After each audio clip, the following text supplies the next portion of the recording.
Hello everyone, welcome to my channel. In this video, I'm going to share with you some tips on how to pass the AWS Certified Cloud Practitioner exam on your first attempt.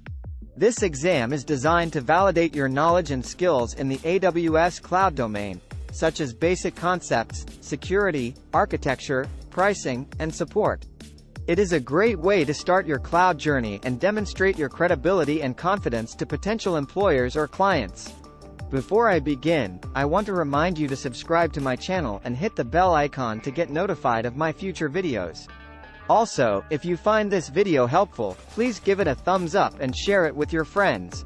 So, without further ado, let's get started. Tip number 1. Review the exam guide and sample questions. The exam guide is a document that provides an overview of the exam objectives, format, duration, scoring, and domains. It also gives you some sample questions that you can use to familiarize yourself with the types of questions you will encounter on the exam. You can download the exam guide from the AWS certification website for free. I recommend that you read it carefully and understand what each domain covers and what percentage of questions will come from each domain. Tip number 2. Take an online course or a training program. There are many online courses and training programs available that can help you prepare for the exam. Some of them are free, such as the AWS Cloud Practitioner Essentials course on the AWS training website, and some of them are paid, such as the courses on Udemy or Coursera. You can choose the one that suits your learning style, budget, and schedule. The advantage of taking an online course or a training program is that you will get a structured and comprehensive overview of the AWS cloud concepts and services, as well as some quizzes and practice tests to check your progress and knowledge. Tip number 3. Read the AWS white papers and FAQs. AWS white papers are documents that provide detailed information and best practices on various topics related to the AWS cloud, such as security, architecture, migration, cost optimization, and more.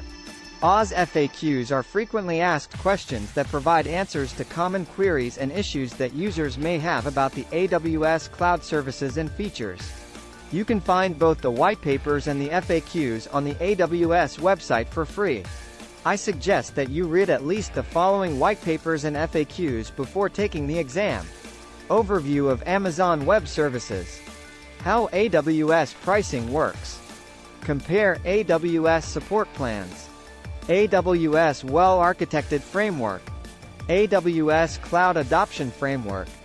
Tip number 4. Use flashcards and cheat sheets. Flashcards and cheat sheets are useful tools that can help you memorize and review the key terms, concepts, definitions, acronyms, and facts related to the AWS cloud.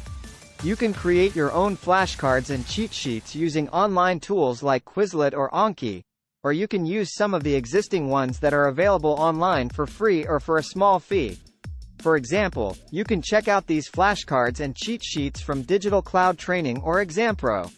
Tip number 5. Take practice tests and mock exams. Practice tests and mock exams are essential for assessing your readiness and confidence for the real exam. They can also help you identify your strengths and weaknesses, improve your time management skills, and familiarize yourself with the exam format and question style. There are many practice tests and mock exams available online, both free and paid.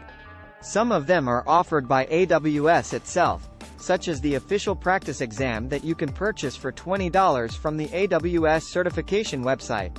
Others are offered by third-party providers, such as WizLabs or Tutorials Dojo.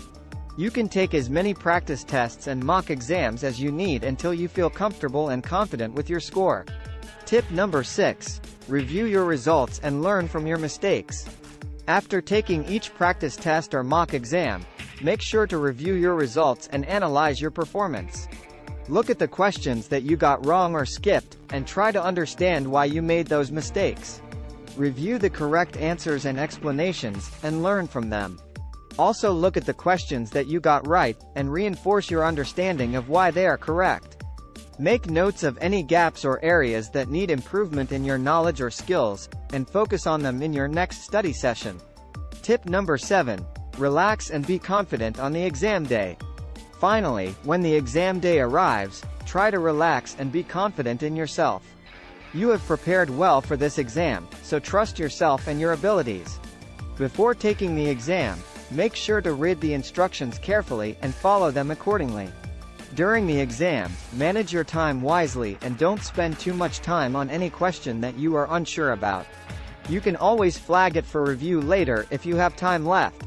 Also, don't leave any question unanswered, as there is no negative marking for wrong answers. Use the process of elimination to narrow down your choices and pick the best one. And most importantly, stay calm and positive throughout the exam. That's it for this video. I hope you found these tips helpful and useful for your exam preparation. If you have any questions or comments, please leave them below. I would love to hear from you and help you out. And if you have already taken the exam, please share your experience and feedback with me and the rest of the community. Thank you for watching, and good luck with your exam. See you in the next video. Bye.